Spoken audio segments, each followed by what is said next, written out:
Okay, and welcome everybody. This is Living with Endometriosis, Surgery and Holistic Health, a conversation with Jen and Suzanne. So I'm Suzanne, and I'm joined here with my good friend, Jen Lawson. So just for clarity, we're not related. Jen and I met over 4 years ago when we both studied yoga teacher training together, and we became friends due to our shared struggle with endometriosis and infertility. And during our yoga practice and our yoga teaching, we did struggle a little bit because we didn't kind of fit the mold of everybody else who was kind of like Instagram yogis, if you like. So we're not going to cover too much in this episode of infertility. We'll talk about that some other time. On this video today, we're going to talk about surgery and holistic health. So I'm going to hand you over to Jen, who's going to introduce herself and give us a little bit of a background into her health and how she became connected with holistic healing and yoga. So over to you, Jen. Hi, thanks for having me. I, well, this is like way back, but I got diagnosed with arthritis when I was 27. I could barely make a fist. My whole body just ached all the time. I was taking 4 ibuprofen every morning. Um, and after going, after finding and going to a good rheumatologist and getting on a good medication regimen as far as like anti-inflammatories and stuff. After that is when so like 27, 28 is when I got into yoga because I found it to be a good way to move my body and keep my joints flexible. And I was able to tailor it to my specific needs and limitations. So as you mentioned, I have never been a vinyasa fan. I think that it's great for a lot of people. And there have been moments in my life where I have been able to and did vinyasa flow classes or at home. But I've always been more of a deep stretch and yin fan, Yep. and just also general preference as well as body needs. And then after that, I started learning about what foods and herbs, especially herbs, are good for inflammation. At this time, I did not know I had endometriosis. But I started taking turmeric, lots of fish oil, like different teas. My acupuncturist still makes me she also does Chinese herbal, a tea for me that's anti-inflammatory herbs. And I don't know what herbs they are because they are all in Chinese. And I'm always like, can you please write these out for me in English? Because the label is like all the Chinese names. So my acupuncturist, who's also a Chinese herbalist, creates anti-inflammatory teas. And with pain relieving herbs as well for my back pain. And so that's kind of all of my, I guess, general info. Um, yeah. Great. So do you know what sort of ingredients are in all of those teas and things Oh, that you get? I do not. I don't from her creations because they're all in Chinese. They have the Chinese names, but Yeah. a lot of what I take though on the, along with that is turmeric fish oil. Um, let's see what else. I put turmeric in so much stuff. Hmm. Just Yeah. because I have found it So to be good for very inflammation. anti-inflammatory. Yeah. Yeah. And, Hmm. Yeah. also endometriosis is inflammation, along with Yeah. all the other stuff that it is. So, Yeah. so I feel like that, it helps with that, hopefully, as well. It's hard to Excellent. know Yeah. if it's, Hmm. yeah. Yeah. Thanks for that, Jen. So I'll just Yeah. give everybody listening just a little bit of a brief history of my sort of medical background and how I became connected with holistic health and yoga.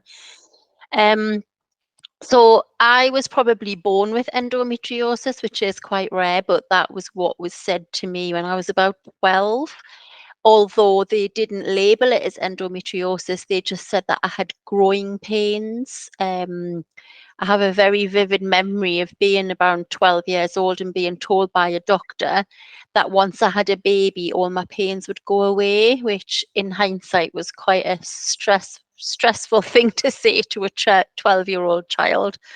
And obviously, as we know now, that is not the case because getting pregnant with endometriosis has its problems. So I wasn't actually diagnosed until I was 32 after 2 years of trying to have a child. So between that age of sort of 12 and 32, it's a big gap, especially in the 80s, 90s when we didn't have Google, we didn't have the internet. Doctors weren't really that clued up into what endometriosis really was then, and they were very, very slow at diagnosing. I used to spend a lot of my time in the library reading medical books, trying to diagnose myself. I used to think I was going a little bit insane. And then when I was around, I think it was probably about 24, 25, I started to I went to go and see someone about my bowel problems because I never actually used to go to the toilet. And she actually did what's the word? Colonic irrigation. And so she did this colonic irrigation, and I literally felt like a new person. It was amazing. And she suggested I went for reflexology. And I started to go for reflexology, and I just found that amazing. And then I became heavily involved in Reiki. I started to go for Reiki treatments. And then I was in a car crash when I was, how old was I? 37. And I really hurt my back. And my doctor suggested I went for a yoga class. And I went for my first yoga class. I didn't really like it. I didn't feel like I fitted in. Everybody else was really bendy. That whole bendy story. But for some reason, I kept going back, and I didn't really know why I kept going back. By now, I was actually a reflexologist myself and a Reiki master. And I just couldn't understand why there was this draw to keep going back. And I stayed with that yoga teacher for quite a while, a few years, and then I progressed on to a different yoga teacher who was very spiritual. She did a lot of her learning in India, and she started to teach me more about the history of yoga, why we do what we do, what the poses mean. And I just became so transfixed by it. And particularly, one of her main teachings was about the breath. And I just couldn't get over how amazing it Yeah. felt once you connected that breath with movement. Nobody had ever taught that before. And no wonder moving into these postures were clumsy and difficult. And that was why. It was because I wasn't breathing properly. I wasn't sending the breath to the right place. Um, and then that was kind of life changing. And then, like Jen, I kind of moved on and decided to study yoga myself. And that's how we met all them years ago. Yeah. So, Jen, can you, if we just touch on surgeries now, can you share a Yeah. little bit about what surgeries you've had and what your experiences have been over the years? Yes. So I I have been told that I must have the highest pain tolerance of anyone ever because so I got my period at 13, which was later than all of my friends, but it was like doubled over in pain. I could barely get out of the desk at school. Like, Yeah. I would wake up in the morning, I would have so little iron because my flow was so heavy that I would just wake up in the morning and just pass out. Yeah. I mean, I would pass out at school. I don't know what kind of like PE gym class requirements y'all have, but we have to run the mile every year in gym class. Yeah. And so, yeah, so on that day, I had a permanent pass because cycling or not, I would just pass out. So, um, so anyway, I probably, like you said, I probably had endometriosis from the beginning. I Yeah. didn't know that. Um, really have, having cramps that were so debilitating and super, super heavy flow, all that stuff. Fast forward to 2008, I was diagnosed with my first ovarian cyst. I had my yearly pap smear, and they said that something was irregular.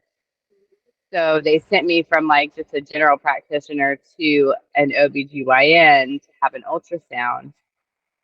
And it turns out that I had a grapefruit size cyst on my left ovary, Wow. which I did not know about.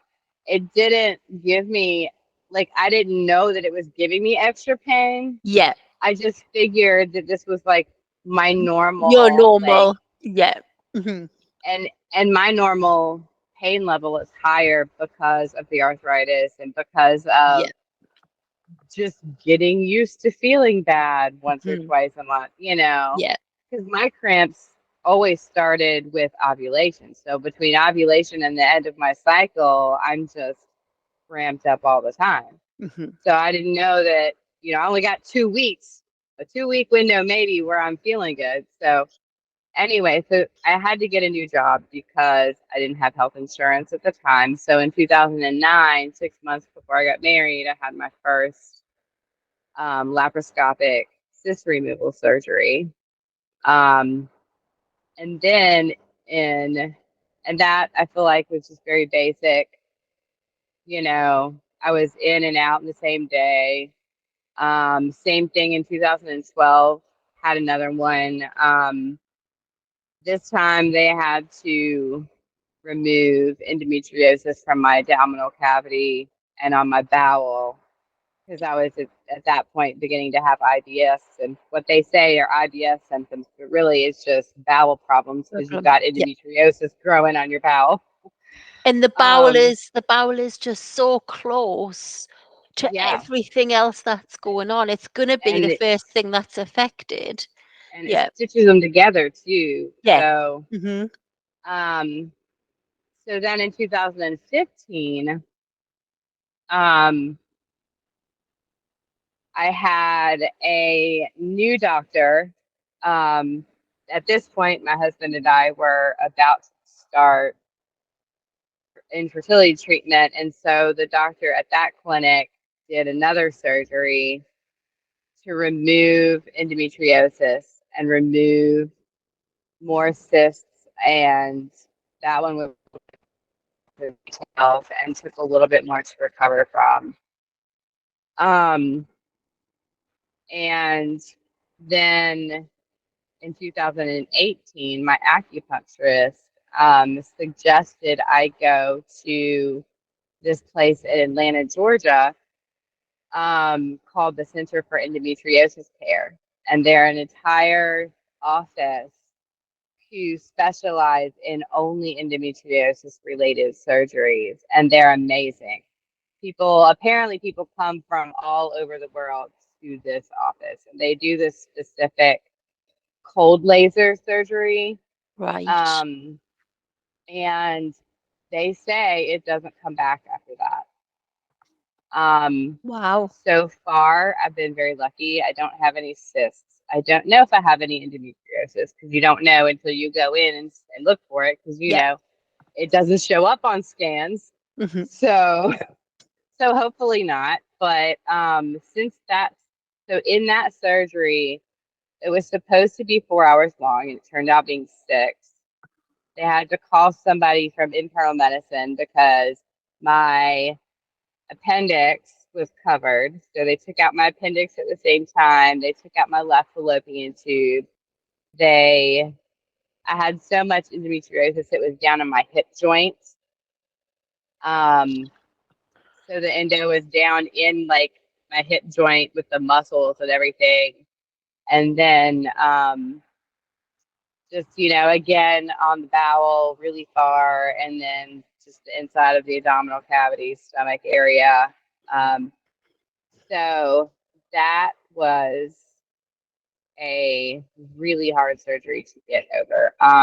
Yeah. I think it took me 2 solid weeks before I um, felt, like I could barely even walk. Yeah. Um, so anyway, I'm looking at my notes to make sure I did not.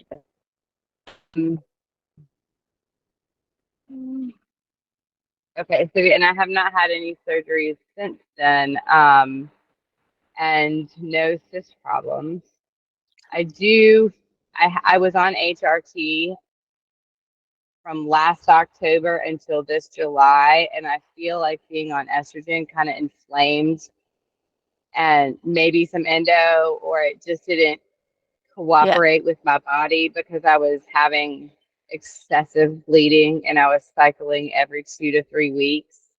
And I finally was just like, I cannot do this. So I went off that. Um, and I've had perimenopausal symptoms for the past, I would say, 2 years. Right. So I'm kind of easing into that situation, Yeah. which is why I was on the HRT. But I just feel like that may not have been for me at this At moment. this point in time. Yeah. Yeah. Yeah, Hmm. yeah. Hmm. So, and then after the 2018 surgery is, did we do yoga teacher training in 18 or 2019? I think It it was was 2000. 18 going Yeah, into 19. yeah. Yeah, because it So was well that well year, before COVID, wasn't it? Because COVID was what, yeah. So it was 2020. 20. Yeah, Yeah, yes, yeah. yeah. I think it was So 2018, 2019. Yeah. because I remember texting in the middle of the night, I couldn't sleep in Atlanta after that surgery That's right. Yes, you did. Yeah, yeah. because of our time difference, and you were awake. It was your morning, and I'm in the middle of the night. I'm just like, oh. Anyway, so after that, I'm doing yoga teacher training, and I was able to be off of work for a year. And after that surgery, I've never felt so good in my life with that whole year. Wow. Like all of 2018, because, or I guess 19, that Hmm. was in the fall.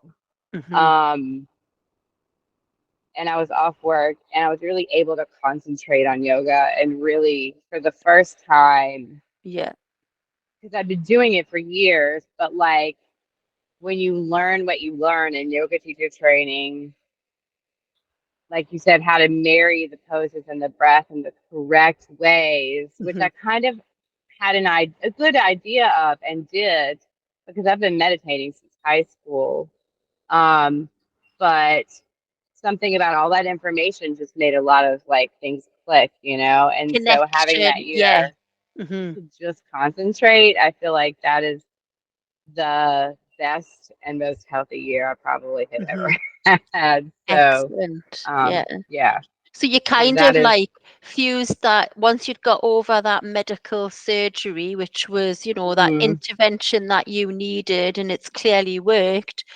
You've then yeah, fused that with the holistic healing to heal your hmm body after surgery, which is yeah, which has allowed you to, like, I suppose, heal spiritually and mentally as well, hasn't it? Because it can be yeah, very, very, very depressing, and the yeah, anxiety, and yeah. yeah. Well, and yeah, and two, like it's also I learned a lot in the training, and just finally kind of connecting with the right people Yes. to even help me heal from traumas, Yeah, like, and even absolutely. getting to the point where I can talk about it like this and then Without, share with other people helps yeah, you being able to vocalize your traumas helps you be able to start to heal from them. without So at crying. least from yeah, right, right. Because there is the talking and crying phase, and I think that's part of it, right?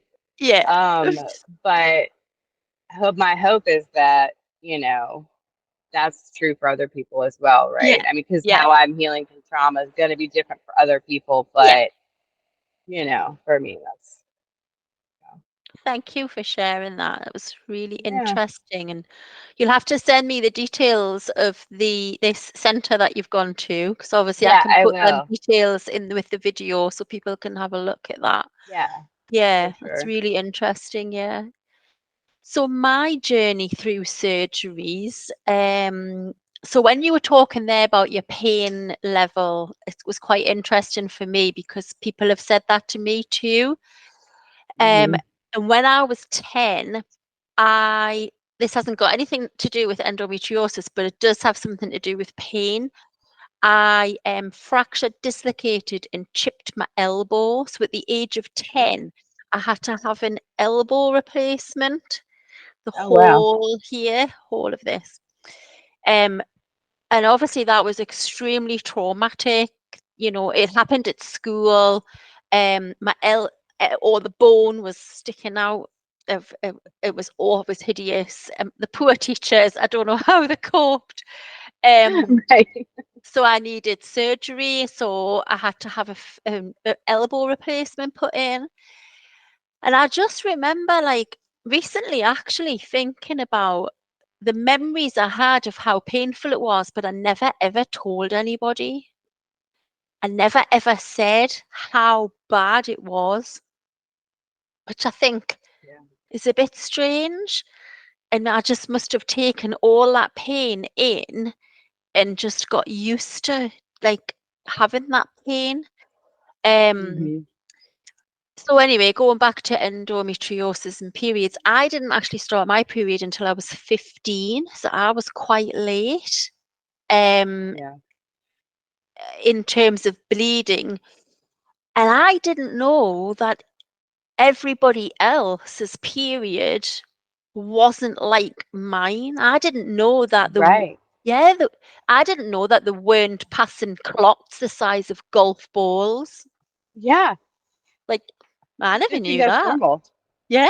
Because what Uh, if you're happening, then you think, yeah. And like you, I couldn't wear Tampax or tampons because as soon as I tried, I would faint or the pain would be that intense. And, Mm-hmm. and there was no point anyway, because within 20 minutes it would be absolutely soaked and I would just be leaking everywhere. I used to have to wear 3 pads, so like one at the front, one at the back, one in the middle, and then 2 pairs of knickers. It's just ridiculous. And now when I think about it, like, it wasn't really good for your health, like things like we weren't really like you would be questioned if you needed to leave the classroom to go to the toilet and pick up your bag. Mm-hmm. It would be like, why are you taking your bag? And now when I think about it, I used to stuff sanitary towels down in my bra. Mm-hmm. Yeah. Yeah, Oh yeah. yeah, Or tampons down the yeah. front. hmm So before a Yeah. class, I would stick them down there so that I had them, or I'd Mm-hmm. hide them in the toilet so that I could go to the Mm-hmm. toilet. And now, and I think it's just crazy that we were made to keep it all hemmed in. So the Yeah. stress and the anxiety of that, and similarly to you, our weekly whatever games, lessons, and things like that, it was just so stressful. Like if we were doing anything where it was like jumping over something or just to feel so stressed by it. Yeah. Um and then the first operation I ever had, I didn't even know it had gone wrong. So this was in 1997 and they were going to do a laparoscopy to find out what was going on. But sadly, at the same time, I was just recovering. I had cancer when I was 27. So at the same time, I was recovering from my cancer operations. So I wasn't really, in hindsight, I should have said, no, I'm not really ready for this at the minute. We need to wait. But in them days, you never did that. If someone offered you a hospital appointment, you just went. You didn't really have that two-way conversation. It was just a one-way Right. conversation. Mm-hmm. Um, so anyway, I went, and it wasn't until the 1997, I was, how old was I? 97, 27. Yeah, 27. And it wasn't until I was 32 did this traumatic event come back to me, because I must have just blocked it out. So what happened? They took me down for the colonoscopy, and they put, like, obviously they're going through the belly button, and they put the clamps in, and then obviously they put the camera in, and you're under anesthetic. Something must have happened in the hospital. They must have had an emergency.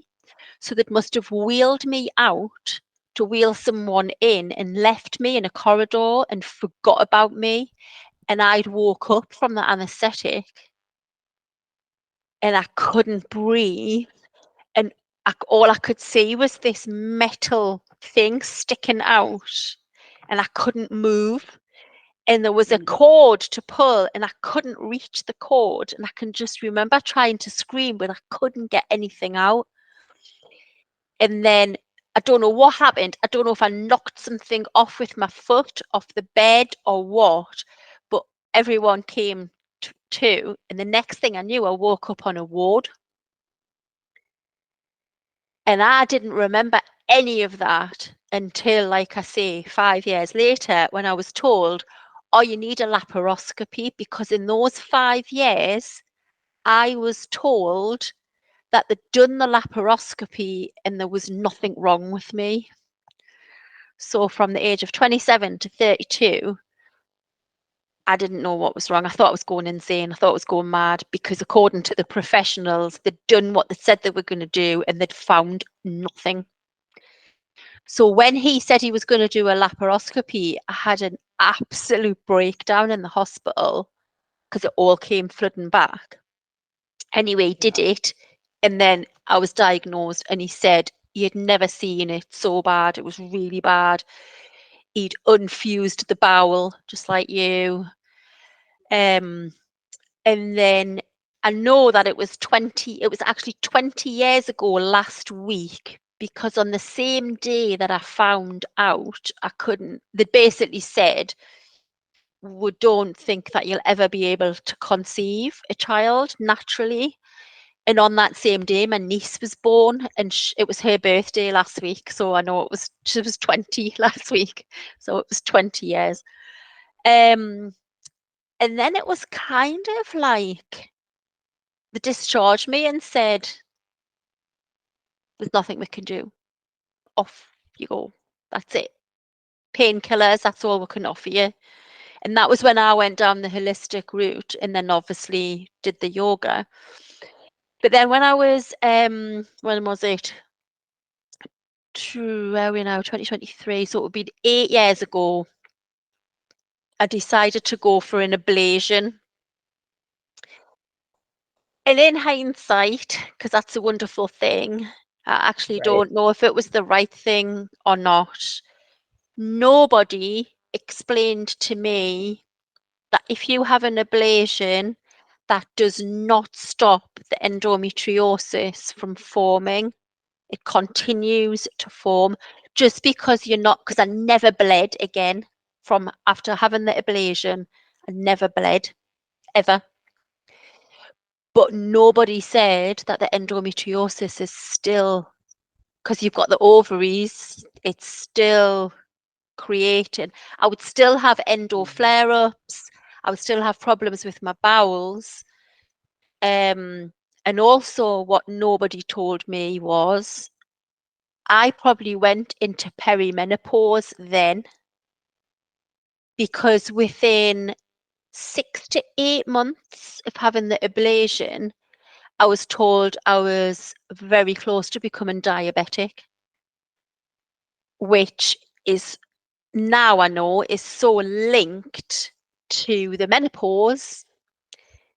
Mhm. It's unreal how much it's linked.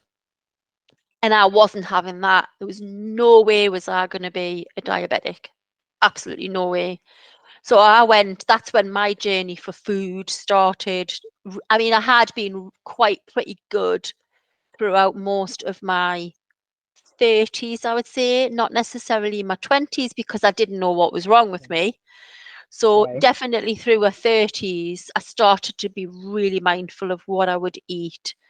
Um, but then once this happened and the diabetic came in, I really started to look at it. Anyway, then roll on 2021. I was then, so COVID hit. I became really unwell and I didn't do yoga. I didn't meditate. I didn't go for walks. I became mentally unwell and I sat on the sofa watching Netflix. I would even like turn my phone off. I'd never watch the news. It just used to make us so, so sad. Yeah, it's hard. It was like the whole empath side of how we feel. It was like I was feeling everyone's sorrow, everyone's trauma. And Mhm. then I started to get really, really bad pains again. They did send me for a scan because they were really worried, and I had a huge cyst on my left ovary. And they said, we think it could be cancer, we need to remove it. They cancelled my operation 3 times, which was so stressful. So from August until the January, I had to live with the fact that I might have cancer. It's just so every day was just like, it was like walking through treacle because Yeah. I couldn't get out of that mindset of I need to know what this is to be able to deal with it.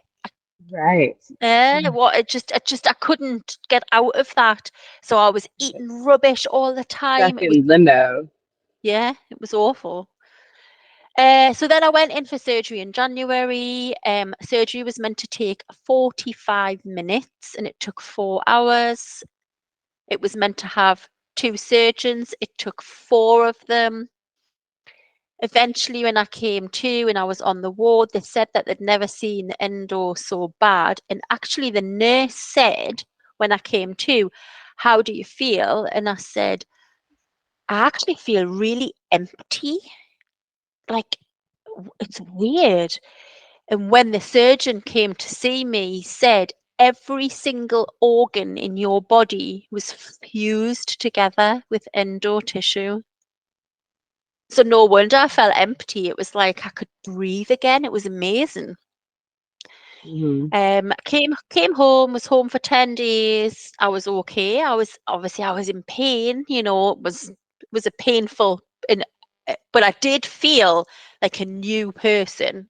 I did feel amazing. Yeah. Even though I had this pain, I was like, it's surgical pain. It's going to go away. It's going to be fine. This is the beginning of like the rest of my life, basically. And Yeah. then I got sepsis. So I was rushed into hospital, tried to keep us alive on antibiotics for 10 days. That didn't work. It then turned into what's called necrotizing fasciitis, which is flesh eating disease. So basically, it just starts to eat away at the flesh internally, which was just, I can't even begin to tell you what the pain was like. I mean, the nurses used to say, what's your pain on a scale of 1 to 10? And I have never, ever, even with endo pain, said 10. But this was like a massive 10. It was horrendous. And it was almost like I had no blood. It was just this like toxic stuff running around my body. And then I came out of hospital, and that was when the whole from like then, that was February 2021 until now, I've learned to walk again.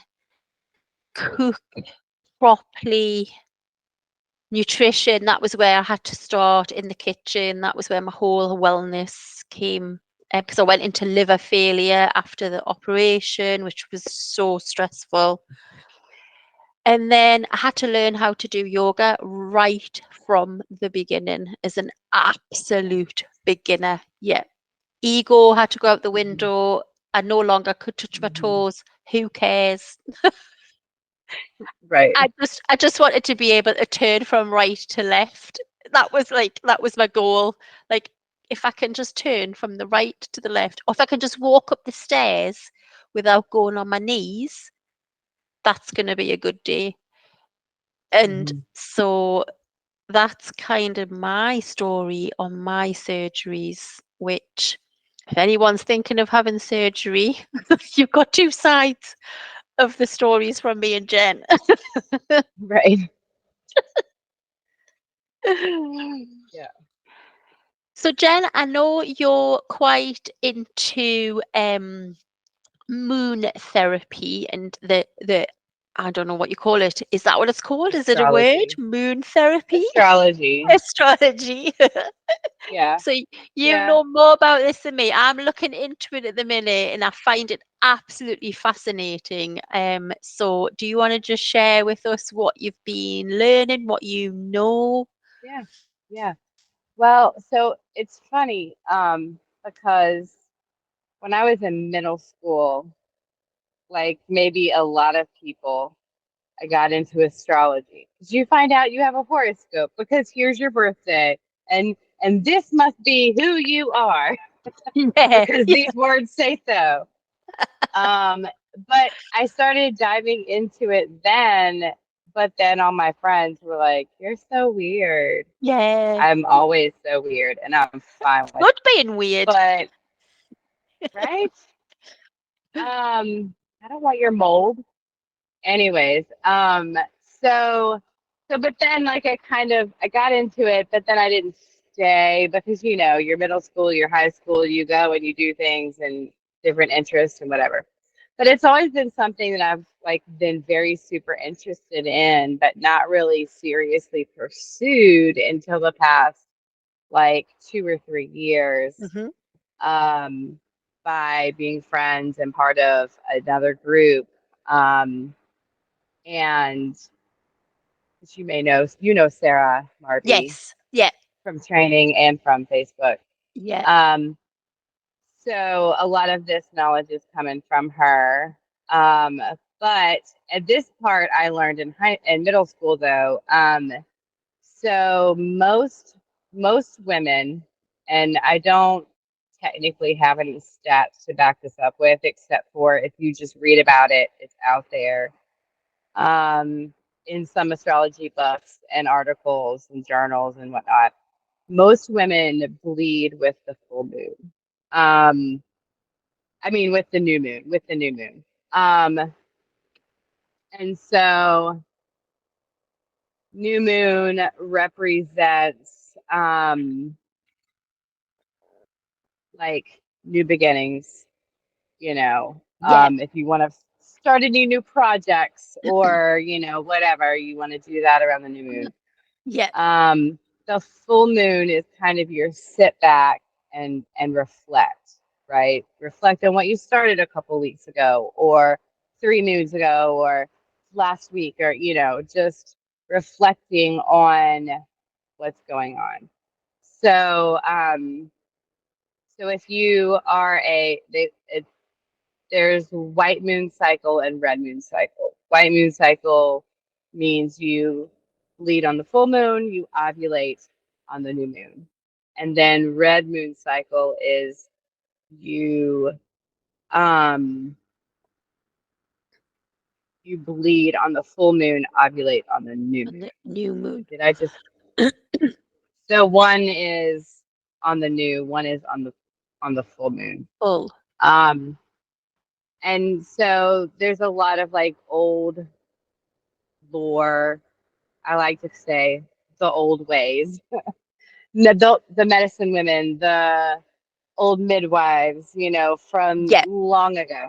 Yeah. So because a lot of women bleed more on the new moon. And so a lot of medicine women and midwives and from a long time ago would be the women who bled on the red moon because Right. that makes them available to tend to the women who were bleeding at the new moon Right. and take care of the village or the people who needed it while these other women were uncomfortable because they're going through their monthly thing, So and they and they were thought, available. So, uh-huh. so a lot of healers traditionally were the women who were bleeding at the full moon. I have always bled at the full moon. In So fact, I've never been able to sleep on a full moon ever. yeah, And I'm yeah, always kind of like wired, like I have yeah, ideas and I want to do, and I'm like, I've got to have like the you don't book by sleep my on a full bed. moon. So I'm Yeah, like, because you don't oh, sleep on a full moon because it's energy. It's right. big and it's Mm. lit up and it's energetic. And I was never So I tired. It it's wasn't like I controlling the was like, tides. yeah, yeah, So if you yeah, think about the tides are more up on the land on a full moon than they are on a new moon on, because it's ah, pulling the water into the in, earth energetically from the sky. So ah, now every woman does not fall into every one of these parameters because we're all different. We all have different cycles. The moon cycle is 28 days from full to full. I have a 31-day cycle if I do it all. mm-hmm, So, because right now I'm very kind of, my body, I think, is trying to figure out what it wants to do because when I went off my HRT, I didn't have a period for 60 days. We had that big giant Pisces super blue moon the other day, and I cycled for the first time in 60 days, and it's the heaviest flow I've had in years. wow, So, wow. um, But knowing that, so but having that power and that knowledge of yeah, knowing that is surely yeah, good, yeah. good though, isn't it? And I Mm-hmm, think it is because it kind of it's a little grounding for mm-hmm. me, and it also kind of brings you back to nature, and it brings you back to the idea that we're not just over here experiencing uncomfortability. I mean, at the Yeah, very least, no endometriosis or whatever, having a period isn't comfortable. So, but if you yeah, have yeah. a little bit of earth knowledge and knowledge Bit of of the, nurture, past nature. ways, Mm-hmm, you can know how to take care of yourself and what your mm-hmm. body needs if you pay attention to where the moon is at. So, Yeah. I think the Mm-hmm. best way to do that is to just kind of find out when your next full or new moon is. They're 2 weeks after each other. So if Mm-hmm. you have a period around the full moon, then in 2 weeks at the new moon, you're going to be ovulating. And so a Mm-hmm. lot of times you can, sync yourself just by thinking about it and being aware of it, and your cycle might Yeah, change. yeah. Or at the very least, see if you have a 28-day cycle, no matter where your period comes in 28 days, find out, is it a half moon? Is it the waxing or waning moon? You know, so you can kind That's of fascinating. blend Yeah. them together a little bit. Yeah. Excellent. And so Yeah. are you still studying in this? Are you? Is this like a program that you're in at the moment, or are you just part of a group? Um, yeah. So there's this woman that I became friends with through. It's funny. I knew Sarah before our training. Um, that's why I took that training. Is because I spoke with her on Ah, the phone and she suggested right. it. Mm-hmm. Um, so through knowing her and some other friends in Savannah, Georgia, I got attached to her Facebook group, The Alchemistic. Right. And then Um, 2 years. So during 2020, she taught a Zoom tarot card reading class. So I took that because I've always wanted to learn that. And then just through that class, about 6 or 7 of us just like daunted, like you and I did. Like we just clicked. And so she started her own group through it's an app, it's a social media app, but there's like no ads, no nothing. It's just like your group and you can post things and everybody, Ah, right. Uh-huh. it's called Connections, I think. Connections. All right. I'll send you some info on it because it Yeah. was she has since canceled the group for she was she's super busy and I think she just needed some downtime. But through that group over the past she just canceled it back in the early summer. We learned astrology. Um, we learned about planets. We learned about signs. We learned about just all kinds of stuff. And I feel like for me personally, it just opened up a lot of like, I had so many aha moments. I knew my sun's Yeah. sign. I was very familiar. I'm a Scorpio. I know everything about Scorpios. But I'm like, if you read all of the zodiac, definitions, you're like, okay, well, that sounds kind of like me too, and that sounds like That you sounds like too. me too. Yeah. Yeah. It's because on your personal birth chart, you have all 12 signs in there somewhere. Yeah. And so that's why because you do have Pisces and you do have Capricorn and you do have Yeah. whatever. It's just in a different place than. So anyway, Yeah. all of that kind of learning my rising sign and my moon sign specifically was just like, oh, wow. It just is a lot of opening up and so much of it made sense. So That's fascinating. Yeah. yeah, Really yeah, interesting. Yeah. Cool. yeah, Thanks for that. So, are yeah. you still teaching yoga, Jen? Are you doing like one-to-one classes like in near where you live?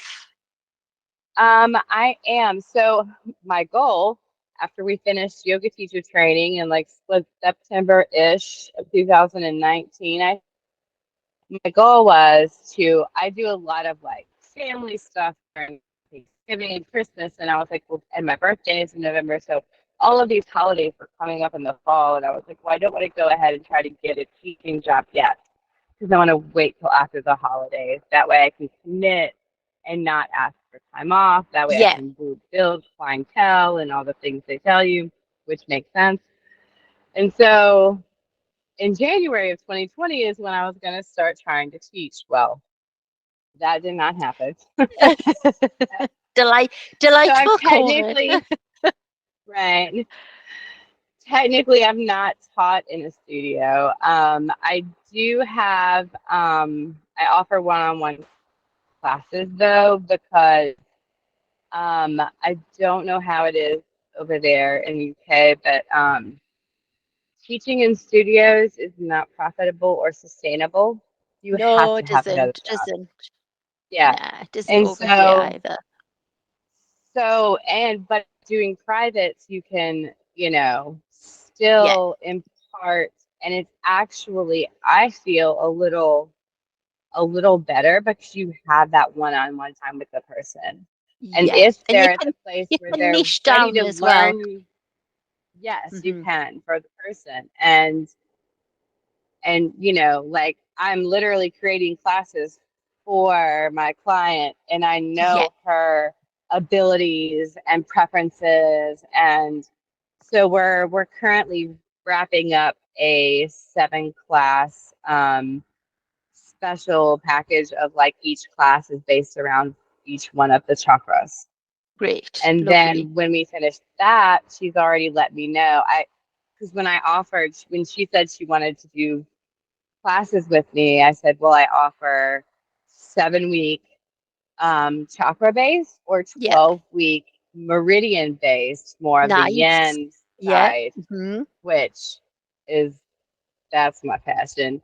So she's told me last week when no 2 weeks ago when she came for class, that she wanted to go ahead and sign up for the 12-week class once we finished. So Excellent. I was Yay. excited, and I've got a lot of those classes written already because after I did my yin training, um, I did a 2 weekend long yin training, probably in 2019, I think. It was definitely Yeah, before what? the Yeah, I the think it before was. times, the before times. Yeah. That's what I call it. Um, so anyway, we'll just go with 2019. But I was like, after I got that, and then I kind of tend to lean more towards the Chinese medicine side of Yeah, things. yeah. Um, I like the ideas of Ayurveda, and I think like I do, but I can't eat that food. I can't eat any of the food, and I can't. My good friend Shay of Curate Soul, I'm gonna name drop. Check out curatesoul.com or itmaybe.org. I think it's .org. I'll find Anyway, it. Yeah. she is an Ayurvedic practitioner, and so she has done a couple classes that I've taken. And I keep telling her, please come up with a non-Indian food based way of eating for your doshas because it makes so much sense. And I'm very pitta vata, but I can't, I just can't eat that way. So anyway, but yeah, so Yeah. I'm loving I'm trying to get more clients. So, So how can people find you? Where you located? Um, I do not have a website for yoga because I am Right. very not technologically savvy and to do a I need to do a website. I just haven't done that yet. You can find me on Facebook at Jenny Jeni Lawson. Walden Lawson. Yeah. It's Jenny Walden Lawson. Yeah, I can put the link. But you're in Yeah, Charlottesville, yeah? Yeah, Charlotte, North Carolina. Charlotte, yeah. Yeah. Yep. North Carolina. Yes. Yay. Excellent. Thanks, Jen. Yeah. That's Yeah. great. So that's your 7 chakras and your 12 meridian weeks. They sound really good. That's a really good idea. I like Yeah. that. Yeah. Because you're Yeah. kind of Yeah. honing in on those specific areas, aren't you? And teaching Hmm. that in a way that can stick as well. It's good. Yeah. I Yeah. like that. I didn't told you this, I don't think. I just started, well, it's a you buy it and then learn as you go. A yoga business course through Brett Larkin, who you may or may not Oh, know who yes, she correct. is. Yeah. I Yeah. used to do her videos when she lived in New York and I was in my like early 30s and she was not known about very much yet. Right. And I like her still. I can't keep up with her now. I used to be able to do her classes, and she used to do more low key yoga, like Yeah. we like. But she does have some yin I can't stuff. keep up with it either. I bought her chakra Yeah, program when I was yeah, recovering and I couldn't do any of it. yeah. She's gotten a lot faster, but I still like some of her ideas. Yeah. Um, she has a podcast now. If you like podcasts, Mhm.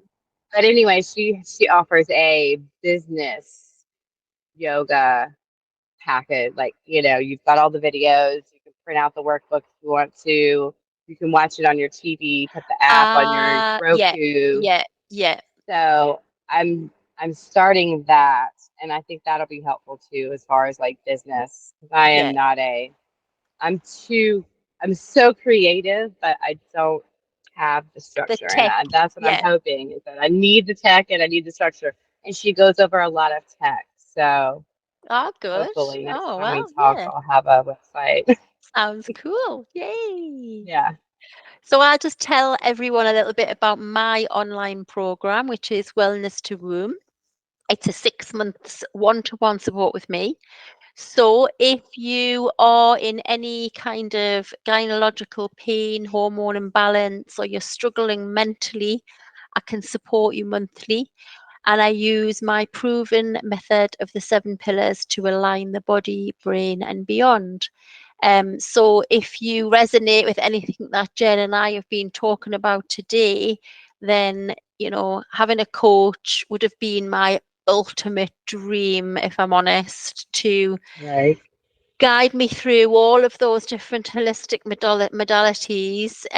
Some I've tried, I didn't like, but I would still open up those ideas to you because it's, there's so much more out there than just going to see a doctor and getting medical help. It's so much more that you can do yourself.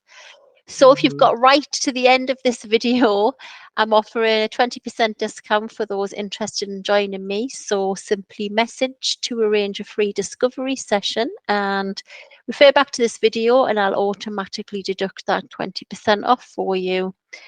So I just want to say thanks again to Jen and thank Yes, you of for our course. listeners tuning in Yes. to our Living with Endometriosis, Surgery and Holistic Health, a conversation with Jen and Suzanne. So thank you again, Jen, for joining me. Yeah. Thank Thanks for you. having me. It's It's fun. been a pleasure. Namaste. Hopefully, this is helpful. Yes.